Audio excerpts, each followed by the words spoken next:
Good morning. Welcome back to our third video on business studies. Today we will be discussing economic activities and its components. ഇന്നത്തെ ഏറ്റവും വലിയൊരു സന്തോഷം നമ്മുടെ commerce ഗുരു doctor ഷഹർ സാറിനോടൊപ്പം അല്പം സമയം ചെലവഴിക്കാൻ കിട്ടിയിരിക്കുകയാണ്. വളരെ സന്തോഷമുണ്ട്. പുതിയതായി നമ്മുടെ കൊമേഴ്സ് ഫാമിലിയിലേക്ക് കടന്നു വന്ന എല്ലാ കുട്ടികളെയും സ്വാഗതം ചെയ്യുന്നു. നിങ്ങളുമായി ബിസിനസ് സ്റ്റഡീസ് സബ്ജക്റ്റ് സംവദിക്കാൻ കഴിഞ്ഞതിൽ വളരെ സന്തോഷമുണ്ട്. കൊമേഴ്സ് സ്റ്റുഡൻറ്റിൻ്റെ വലിയൊരു സാധ്യതയാണ് ബിസിനസ്മാൻ ആവുക എന്നുള്ളത്. അതിനപ്പുറം മറ്റു വല്ല ഓപ്ഷൻസും കൊമേഴ്സ് സ്റ്റുഡൻസിനുണ്ടോ സാർ? ബിസിനസ് പഠിക്കുന്ന കുട്ടിക്ക് നല്ലൊരു ബിസിനസ്മാൻ ആകാൻ കഴിയും. അത് വളരെ സത്യമായിട്ടുള്ള കാര്യമാണ്. മാത്രമല്ല ഇവർക്ക് മറ്റ് പ്രൊഫഷണൽ കോഴ്സുകൾ തിരഞ്ഞെടുക്കാമല്ലോ. MBA അല്ലെങ്കിൽ CA പോലെയുള്ള പ്രൊഫഷണൽ കോഴ്സുകളുണ്ടല്ലോ. അത് കഴിഞ്ഞ ശേഷം നല്ലൊരു പ്രൊഫഷണലാകാം. മാത്രമല്ല ഈ ബാങ്കിങ് മേഖലകളിൽ ഒക്കെ നമുക്ക് എംപ്ലോയ്മെൻറ്റിന് സാധ്യതയുണ്ടല്ലോ. അപ്പോൾ കൊമേഴ്സ് പഠിക്കുന്ന ഒരു കുട്ടിയെ സംബന്ധിച്ചിടത്തോളം അവനൊരു ബിസിനസ്മാൻ ആകാനോ അല്ലെങ്കിൽ ഒരു പ്രൊഫഷണൽ ആകാനോ അല്ലെങ്കിൽ ഒരു എംപ്ലോയി ആകുന്നതിനോ വലിയ പ്രയാസമുള്ള സംഗതിയല്ല. മാത്രമല്ല നമുക്ക് ഈ കോഴ്സിൻ്റെ ഭാഗമായിട്ട് തന്നെ അവരെ നമ്മൾ പഠിപ്പിക്കുന്നുണ്ടല്ലോ, എങ്ങനെ ഒരു ബിസിനസ്മാൻ ആകാം, എങ്ങനെ ഒരു പ്രൊഫഷണൽ ആകാം, എങ്ങനെ ഒരു എംപ്ലോയി ആകാമെന്ന്. നല്ല കാര്യമല്ലേ? സാർ പറഞ്ഞല്ലോ, പ്രൊഫഷനും എംപ്ലോയ്മെൻറ്റും എക്കണോമിക് ആക്ടിവിറ്റിയുടെ ഭാഗങ്ങളാണ്. സത്യത്തിൽ വേറെ വല്ല ആക്ടിവിറ്റീസിലും ഹ്യൂമൻ ബീയിങ്സ് എൻഗേജ് ചെയ്യുന്നുണ്ട്. അതായത് എക്കണോമിക് ആക്ടിവിറ്റിയിൽ മാത്രമല്ല മനുഷ്യൻ എൻഗേജ് ചെയ്യുന്നത്, നോൺ എക്കണോമിക് ആക്ടിവിറ്റീസിലും എൻഗേജ് ചെയ്യുന്നുണ്ട്. നോൺ എക്കണോമിക് ആക്ടിവിറ്റി എന്ന് പറയുമ്പോഴത്തേക്ക് it is N activity based on love, affection, patriotism etcetera. ഇവിടെ നമ്മൾ വെൽത്ത് ഓറിയൻറ്റഡ് ആയിട്ടുള്ള യാതൊരു പ്രവർത്തനങ്ങളിലും ഏർപ്പെടുന്നില്ല. പക്ഷേ മനുഷ്യന് സെൽഫ് സാറ്റിസ്ഫാക്ഷൻ അല്ലെങ്കിൽ ഇമോഷണൽ സാറ്റിസ്ഫാക്ഷൻ ഉണ്ടാകുന്നുണ്ട്. അങ്ങനെയുള്ള ആക്ടിവിറ്റീസിനെ നമുക്ക് നോൺ എക്കണോമിക് ആക്ടിവിറ്റി എന്ന് വിളിക്കാം. അതിൽ ബെസ്റ്റ് എക്സാമ്പിൾ സാധാരണ എക്സാമിനേഷനൊക്കെ ചോദിക്കുന്ന ഒരു എക്സാമ്പിളാണ് mother cooking food for her family, അല്ലെങ്കിൽ a child help a poor man to cross the road. ഇവിടെ ഒരു കുട്ടി ഒരു വയസ്സായ മനുഷ്യനെ റോഡ് ക്രോസ് ചെയ്യാൻ സഹായിക്കുന്നു. ഇതൊരു നോൺ എക്കണോമിക് ആക്ടിവിറ്റിയാണ്. So, human activities are classified into two: economic activities and non-economic activities. മാനുഷിക പ്രവർത്തനങ്ങളെ പ്രധാനമായിട്ടും രണ്ടായിട്ട് തരംതിരിക്കാം. സാമ്പത്തിക പ്രവർത്തനങ്ങളെന്നും, അതായത് ഇക്കണോമിക് ആക്ടിവിറ്റീസ് എന്നും, സാമ്പത്തികേതര പ്രവർത്തനങ്ങളെന്നും, നോൺ ഇക്കണോമിക് ആക്ടിവിറ്റീസ് എന്നും തരംതിരിക്കാവുന്നതാണ്. ഇതിൽ എന്താണ് ഇക്കണോമിക് ആക്ടിവിറ്റി അല്ലെങ്കിൽ ആക്ടിവിറ്റീസ് എന്ന് ചോദിക്കുകയാണെങ്കിൽ, the activities which are aimed at earning money is called economic activity. സാമ്പത്തിക ലക്ഷ്യം വെച്ചുകൊണ്ട് നടത്തുന്ന പ്രവർത്തനങ്ങളെയാണ് സാമ്പത്തിക പ്രവർത്തനങ്ങളെന്ന് പറയുന്നത്. ഇത് പ്രധാനമായിട്ടും 3 രീതിയിലാണ് വരുന്നത്: ബിസിനസ്, പ്രൊഫഷൻ ആൻഡ് എംപ്ലോയ്മെൻറ്റ്. പറഞ്ഞല്ലോ, ഒരു mother cooking food at home, ഇത് നോൺ എക്കണോമിക് ആക്ടിവിറ്റിയാണ്. ഇതേ മദർ ഒരു ഹോട്ടലിൽ പോയിട്ട് ഫുഡ് പ്രിപ്പയർ ചെയ്താൽ അത് എക്കണോമിക് ആക്ടിവിറ്റി ആയിട്ട് മാറുന്നു. അപ്പോൾ സത്യത്തിൽ ആക്ടിവിറ്റി ആണോ അല്ലെങ്കിൽ മോട്ടീവാണോ ഇതിൻ്റെ ഡിഫറൻഷിയേറ്റ് ചെയ്യുന്ന ഒരു പോയിന്റ്? നമുക്ക് ഇക്കണോമിക് ആക്ടിവിറ്റിയും നോൺ എക്കണോമിക് ആക്ടിവിറ്റിയും കമ്പയർ ചെയ്യാം, അല്ലെങ്കിൽ അതിനെ ഡിഫറൻഷിയേറ്റ് ചെയ്യാം. അത് സാധാരണ എക്സാമിനേഷന് നമ്മൾ എക്സാമിനേഷൻ പോയിന്റ് ഓഫ് വ്യൂവിൽ നോക്കുകയാണെങ്കിൽ കുട്ടികൾ ശ്രദ്ധിക്കാനുള്ളത് അത് 2 മാർക്കിനാണ് സാധാരണ ചോദിക്കുന്നത്. Distinction between economic activity and non economic activity.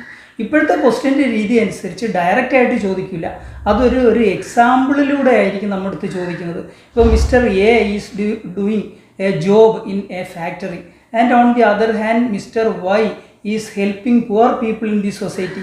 Can you distinguish it, അല്ലെങ്കിൽ ക്യാൻ യു കമ്പയർ ഇറ്റ് എന്നുള്ളൊരു ക്വസ്റ്റ്യൻ ചോദിക്കുകയാണെങ്കിൽ അവിടെ നമുക്ക് മനസ്സിലായി ഇവിടെ ഉദ്ദേശിച്ചിട്ടുള്ളത് how we can distinguish economic activity and non economic activity എന്നാണ്. അപ്പോൾ നമ്മൾ എങ്ങനെ ആൻസർ ചെയ്യേണ്ടതെന്ന് ചോദിച്ചാൽ 2 മാർക്കിനാണ്. അപ്പോൾ നമുക്ക് എന്താ ചെയ്യേണ്ടതെന്ന് വെച്ചാൽ ഒരു 3 ഡിഫറൻസ് എങ്കിലും നമ്മുടെ മനസ്സിലുണ്ടാവണം. അപ്പോൾ നമുക്കത് എഴുതുകയും ചെയ്യാം. നമുക്കതിനെ ഈ ക്ലാസിഫിക്കേഷൻ എഴുതുന്ന അവസരത്തിൽ സാധാരണ കുട്ടികൾ ശ്രദ്ധിക്കുന്നത് എങ്ങനെയാണെന്ന് വെച്ചാൽ 2 ഭാഗമായിട്ട് എഴുതുക, ഒരു ടേബിൾ പോലെയാക്കി എഴുതുന്നതാണ് നല്ലത്, മാർക്ക് കിട്ടാൻ എളുപ്പമാണ്. നമുക്ക് ഇതിൻ്റെ ഡിഫറൻസസ് ഒന്ന് അതിൻ്റെ മീനിങ് ലെവലിൽ, അതുപോലെ അതിൻ്റെ ഒബ്ജക്റ്റീവ് പർപ്പസിൻ്റെ അടിസ്ഥാനത്തിൽ, ടൈപ്സിൻ്റെ അടിസ്ഥാനത്തിൽ, ബെനിഫിറ്റിൻ്റെ അടിസ്ഥാനത്തിലൊക്കെ ഇതിനെങ്ങനെ ഡിഫറൻഷ്യേറ്റ് ചെയ്യാവുന്നതാണ്. ഷഹർ സാർ നമ്മളോട് പറഞ്ഞു കഴിഞ്ഞു എക്കണോമിക് ആക്ടിവിറ്റിയുടെ വ്യത്യസ്തമായ കോമ്പണൻസ്. ഒന്ന് ബിസിനസ്സാണ്, മറ്റൊന്ന് പ്രൊഫഷനാണ്, മറ്റൊന്ന് എംപ്ലോയ്മെൻ്റാണ്. ബിസിനസ്സിൻ്റെ അനന്തമായ സാധ്യതകളാണ് സത്യത്തിൽ ഈ 1ാമത്തെ ചാപ്റ്ററിലും തുടർന്നുള്ള ചാപ്റ്ററുകളിലുമൊക്കെ നമ്മൾ നിങ്ങളുമായി പങ്കുവെക്കുന്നത്. പക്ഷെ അതോടൊപ്പം തന്നെ ഇതിനെ ഒന്നുകൂടി എംഫസൈസ് ചെയ്യാൻ വേണ്ടി നമ്മൾ മറ്റ് എക്കണോമിക് ആക്ടിവിറ്റിയെ നിങ്ങൾക്ക് പരിചയപ്പെടുത്തുന്നു. അത് ഏറ്റവും ഇമ്പോർട്ടൻ്റായ ഒരു എക്കണോമിക് ആക്ടിവിറ്റിയാണ് പ്രൊഫഷൻ എന്ന് പറയുന്നത്. ആ വേർഡ് സൂചിപ്പിക്കുന്നത് പോലെ പ്രൊഫഷണൽസ് അല്ലേ? പ്രൊഫഷണൽസ് എന്ന് പറയുമ്പോൾ അല്ലെങ്കിൽ പ്രൊഫഷൻ എന്ന് പറഞ്ഞാൽ that is N occupation which requires specialised knowledge and skill. ഒരു സ്പെഷ്യലൈസ്ഡ് നോളേജും സ്കില്ലും ആവശ്യമുള്ള ഒരു ഒക്യുപ്പേഷനാണ് പ്രൊഫഷൻ. എക്സാമിന് ഒരു പക്ഷേ 1 വേർഡായിട്ടോ അല്ലെങ്കിൽ 2 മാർക്സിനൊക്കെ ചോദിക്കാവുന്ന ഒരു ചോദ്യമാണ് what you mean by profession. You can write it as an occupation which requires specialised knowledge and skill. മറ്റൊരു പ്രധാനപ്പെട്ട എക്കണോമിക് ആക്ടിവിറ്റിയാണ് എംപ്ലോയ്മെൻറ്റ് എന്ന് പറയുന്നത്. എംപ്ലോയ്മെൻറ്റ് എന്ന് പറയുന്നത് ഒരു എക്കണോമിക് ആക്ടിവിറ്റിക്ക് എക്സാമ്പിളാണ്. അതിൻ്റെ ഒരു ഡെഫിനിഷൻ നമുക്കൊന്ന് കണ്ടു നോക്കാം. Employment is defined as an occupation in which one person called employee is working with an employer under an agreement. ഇവിടെ ഒരു വ്യക്തി ഒരു എംപ്ലോയി എന്നാണ് നമ്മൾ അദ്ദേഹത്തിനെ വിളിക്കുന്നത്. ഓർഗനൈസേഷനിൽ വർക്ക് ചെയ്യുന്ന ആ ജോലിക്കാരനെ നമ്മൾ വിളിക്കുന്നത് എംപ്ലോയി എന്നാണ്. ആരുടെ കീഴിലാണ് വർക്ക് ചെയ്യുന്നതെന്ന് വെച്ചാൽ എംപ്ലോയർ എന്ന് പറയുന്ന ആളുടെ, അത് അണ്ടർ ആൻ എഗ്രിമെൻറ്റ്. അതായത് ഒരു ഓർഗനൈസേഷനിൽ എംപ്ലോയർ എന്ന് പറയുന്ന ആൾ നിയമിക്കുന്ന ഒരു തൊഴിലാളിയാണ് അല്ലെങ്കിൽ ഒരു ജീവനക്കാരനാണ് എംപ്ലോയി. പെട്ടെന്ന് ആ കമ്പാരിസൺ നമുക്ക് ഒന്ന് നോക്കാം, ബിസിനസ്സും പ്രൊഫഷനും എംപ്ലോയ്മെൻറ്റും തമ്മിലുള്ള കമ്പാരിസൺ. അതെ സർ, എനിക്ക് തോന്നുന്നു കുട്ടികൾക്ക് ഏറ്റവും എളുപ്പം ഇതൊരു കോളം വരച്ചുകൊണ്ട് പഠിക്കുന്നതായിരിക്കും. 4 കോളം പ്രൊവൈഡ് ചെയ്യുക. ഒന്നാമത്തെ കോളം ബേസിസ് ഓഫ് കമ്പാരിസൺ ആണ്, രണ്ടാമത്തെ കോളം ബിസിനസ്, മൂന്നാമത്തെ കോളം പ്രൊഫഷൻ, നാലാമത്തെ കോളം എംപ്ലോയ്മെൻറ്റ്.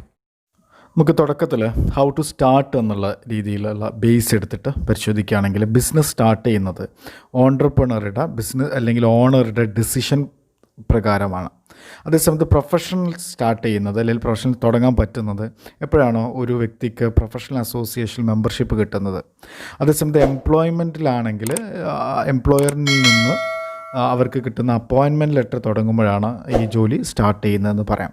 മറ്റൊരു പ്രത്യേകതയായിട്ട് പറയുന്നത് എന്താണ് അതിൻ്റെ വാട്ട് ഈസ് ഇറ്റ്സ് നേച്ചർ എന്നുള്ളതാണ്. ഇവിടെ പ്രൊവൈഡിങ് ഗുഡ്സ് ആൻഡ് സർവീസസ് ആണ് ബിസിനസ് ചെയ്യുന്നതെങ്കിൽ ഇവിടെ റെൻഡറിങ് എക്സ്പേർട്ട് സർവീസ് അല്ലെങ്കിൽ പേഴ്സണലൈസ്ഡ് എക്സ്പേർട്ട് സർവീസാണ് പ്രൊഫഷണലിൽ കൊടുത്തുകൊണ്ടിരിക്കുന്നത്. അതേസമയത്ത് performing works as per service contract പ്രകാരമുള്ള സർവീസ് പ്രൊവൈഡ് ചെയ്തുകൊണ്ടിരിക്കുകയാണ് എംപ്ലോയ്മെൻറ്റിൽ ചെയ്യുന്നത്. മറ്റൊരു കാര്യം ക്വാളിഫിക്കേഷനാണ്. ബിസിനസ്മാന് ഒരു ഒഫീഷ്യൽ ക്വാളിഫിക്കേഷൻ അല്ലെങ്കിൽ ഒരു ഫോർമൽ ക്വാളിഫിക്കേഷൻ ആവശ്യമില്ല. പക്ഷേ പ്രൊഫഷണൽ എന്ന് പറയുന്നത് പ്രൊഫഷണൽ ക്വാളിഫിക്കേഷനിലൂടെ മാത്രമേ അദ്ദേഹത്തിന് ആ പ്രൊഫഷണൽ എൻട്രി ചെയ്യാൻ പറ്റുള്ളൂ. എംപ്ലോയ്മെൻറ്റിൽ ക്വാളിഫിക്കേഷൻ എന്ന് പറയുന്നത് എംപ്ലോയർ എന്താണോ ആവശ്യപ്പെടുന്നത് അതാണ് ക്വാളിഫിക്കേഷൻ. ഇനി 4ാമത്തെ പോയിൻ്റ് റിവാർഡ് അല്ലെങ്കിൽ റിട്ടേൺ. ഞാൻ നേരത്തെ മുന്നത്തെ വീഡിയോയിൽ പറഞ്ഞു ഈ ആക്ടിവിറ്റീസിനെയൊക്കെ നമ്മൾ കമ്പയർ ചെയ്യുന്നത് റിവാർഡ് നോക്കിയിട്ടാണ്. ബിസിനസ്സിലെ റിവാർഡ് എന്ന് പറയുന്നത് പ്രോഫിറ്റാണ്, പ്രൊഫഷൻ്റെ റിവാർഡ് എന്ന് പറയുന്നത് ഫീ ആണ്, എംപ്ലോയ്മെൻറ്റിൻ്റെ റിവാർഡ് എന്ന് പറയുന്നത് സാലറി അല്ലെങ്കിൽ വേജസ് ആണ്. അടുത്തത് നമുക്ക് ക്യാപിറ്റൽ ഇൻവെസ്റ്റ്മെൻറ്റിനെ പറ്റി നോക്കാം. ബിസിനസ്സിന് ക്യാപിറ്റൽ ഇൻവെസ്റ്റ്മെൻറ്റ് ആവശ്യമാണ്. ബിസിനസ് തുടങ്ങുന്നതിന് ക്യാപിറ്റൽ ഇൻവെസ്റ്റ്മെൻറ്റ് അത്യാവശ്യമാണ്. പക്ഷേ പ്രൊഫഷനെ സംബന്ധിച്ചിടത്തോളം ലിമിറ്റഡ് ക്യാപിറ്റൽ മതി. ഇനി എംപ്ലോയ്മെൻറ്റിനാണെങ്കിൽ നോ ക്യാപിറ്റലാണ്. ഇതാണ് ഇത് മൂന്നും തമ്മിലുള്ള ഒരു വ്യത്യാസം, ഒരു കമ്പാരിസൺ. അടുത്തത് റിസ്ക് ഇൻവോൾവ്ഡ് നോക്കാം. ബിസിനസ്സിനെ സംബന്ധിച്ചിടത്തോളം റിസ്ക് അല്ലെങ്കിൽ അൺസർട്ടനിറ്റി എന്ന് പറയുന്നത് വളരെ കൂടുതലാണ്. പക്ഷേ പ്രൊഫഷനിൽ കുറച്ച് റിസ്ക് ഉണ്ട്, സം റിസ്ക്. പക്ഷേ എംപ്ലോയ്മെൻറ്റിലാണെങ്കിൽ ലിറ്റിൽ റിസ്ക് ആണ് ഉള്ളത്. ഇതാണ് ഇത് മൂന്നും തമ്മിലുള്ള ഒരു comparison. 7th point of difference ആയിട്ട് വരുന്നത് ട്രാൻസ്ഫർ ഓഫ് ഇൻട്രസ്റ്റ് ആണ്. നമ്മുടെ ബിസിനസ്സിൻ്റെ മുകളിലുള്ള നമ്മുടെ അവകാശത്തെ അല്ലെങ്കിൽ ഓണർഷിപ്പിന് നമുക്ക് നമ്മുടെ റിലേറ്റീവ്സിന് അല്ലെങ്കിൽ നെക്സ്റ്റ് ജനറേഷന് വേണ്ടിയിട്ട് നമുക്ക് ട്രാൻസ്ഫർ ചെയ്യാൻ പറ്റുന്നതാണ്. അതേസമയത്ത് പ്രൊഫഷണലിൽ അങ്ങനെ ഒരു സാധ്യതയില്ല. അച്ഛൻ ഡോക്ടറാണെന്ന് വിചാരിച്ചിട്ട് മകന് ആ ഡോക്ടർ ആവാനുള്ള അവകാശം ട്രാൻസ്ഫർ ചെയ്യാൻ കഴിയുന്നില്ല എന്നുള്ളതാണ്. എംപ്ലോയ്മെൻറ്റിൻ്റെ കേസിലും നോട്ട് പോസിബിൾ എന്നാണ് നമുക്ക് പറയാൻ പറ്റുന്നത്. മറ്റൊരു ഡിഫറൻസ് കോഡ് ഓഫ് കണ്ടക്റ്റ് ആണ്. ബിസിനസ്സിനെ സംബന്ധിച്ചിടത്തോളം അങ്ങനെ ഒരു പ്രിസ്ക്രൈബ്ഡ് കോഡ് ഓഫ് കണ്ടക്റ്റ് ഇല്ല എന്ന് പറയാം. പ്രൊഫഷനെ സംബന്ധിച്ചിടത്തോളം പ്രൊഫഷണൽ അസോസിയേഷൻ പ്രിസ്ക്രൈബ് ചെയ്യുന്ന കോഡ് ഓഫ് കണ്ടക്റ്റ് അവർ ഫോളോ ചെയ്യേണ്ടതുണ്ട്, പെരുമാറ്റച്ചട്ടം ഫോളോ ചെയ്യേണ്ടതുണ്ട്. അതേസമയത്ത് എംപ്ലോയ്മെൻറ്റിനെ സംബന്ധിച്ചിടത്തോളമുള്ള പെരുമാറ്റച്ചട്ടം തീരുമാനിക്കുന്ന എംപ്ലോയറാണ്. അവർ തമ്മിലുള്ള എഗ്രിമെൻറ്റിൽ ആ കാര്യങ്ങളൊക്കെ പ്രിസ്ക്രൈബ് ചെയ്തിട്ടുണ്ടാവും. ഇന്ന കാര്യങ്ങളാണ് അവർ എങ്ങനെയാണ് ബിഹേവ് ചെയ്യേണ്ടത് എന്നതിനെക്കുറിച്ച് കൃത്യമായിട്ട് അതിൽ പറഞ്ഞിരിക്കുന്നതാണ്. അപ്പോൾ വളരെ ഇമ്പോർട്ടൻ്റ് ആയിട്ടുള്ള ഒരു ടോപ്പിക്കാണ് ഈ ഡിഫറൻസസ് എന്ന് പറയുന്നത്. ഒരുപാട് തവണ പരീക്ഷയ്ക്ക് ചോദിച്ചിട്ടുള്ള ഒരു ഏരിയ കൂടിയാണ് ഈ പ്രൊഫഷനും എംപ്ലോയ്മെൻറ്റും ബിസിനസ്സും തമ്മിലുള്ള കമ്പാരിസൺ. കുട്ടികളെ, ബിസിനസ് സ്റ്റഡീസിൻ്റെ വളരെ പ്രധാനപ്പെട്ട ഒരു ടോപ്പിക്കാണ് ഇന്ന് നമ്മൾ ഡിസ്കസ് ചെയ്തത്. ഒരുപാട് ക്വസ്റ്റ്യൻസ് ചോദിക്കുന്ന ഒരു ഏരിയയാണ്. വളരെ നന്നായിട്ട് ഈ വീഡിയോസൊക്കെ ശ്രദ്ധിച്ച് നിങ്ങൾ നോട്ടൊക്കെ എഴുതിയെടുത്ത് നന്നായിട്ട് പഠിച്ചാൽ നല്ല മാർക്ക് മേടിക്കാം. Best of luck. Good bye.